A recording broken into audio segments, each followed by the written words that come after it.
اور اس پروسیس کے مطابق وہ پورا عمل مکمل کیا جاتا ہے. اور یہ جو ڈیجیٹل دہشت گرد باہر بیٹھ کے بات چیت کرتے ہیں، میں ان کو بدقسمت ہی کہوں گا، کیونکہ یہ وہ بدقسمت بے ضمیر لوگ ہیں جو چند پیسوں کی خاطر اپنی ریاست، اپنے اداروں اور اپنے عوام کے خلاف پروپیگنڈا کرتے ہیں.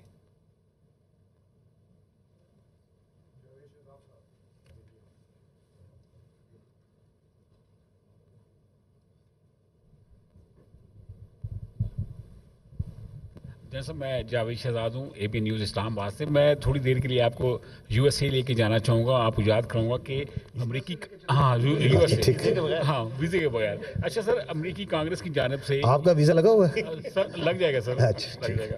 ایسا امریکی کانگریس کی جانب سے ایک قرارداد کی منظوری دی گئی تھی جس میں پاکستان کے انتخابی عمل، پاک فوج کے کردار اور پاکستان کے اندرونی معاملات کو نشانہ بنایا گیا تھا. اس سارے عمل میں کچھ امریکی سینیٹرز کا ایک گروپ تھا، وہ بھی شامل تھا. اور حالیہ دنوں میں سر دیکھنے میں آیا کہ غیر ملکی جو میڈیا ہے پاکستان کے اوپر اس کی تنقید شدت پیدا ہو گئی ہے، اور وہاں کا جو اینکرز ہیں، یوٹیوبرز ہیں اور ان کی جو لابیز ہیں، ان کی تنقید کا محور مرکز پاک فوج بن چکی ہے. حکومت تو اس کمپین کو ناکام بنانے میں کامیاب نہیں ہو سکی، بے بس نظر آ رہی ہے. آئی ایس پی آر کی کیا حکمت عملی ہے سر؟ اس کو کیسے کاؤنٹر کیا جائے گا؟ آپ میکسیمم ریسٹرین پہ رہیں گے اور آپ کے صبر کا امتحان لیا جا رہا ہے سر، پلیز. ٹھیک.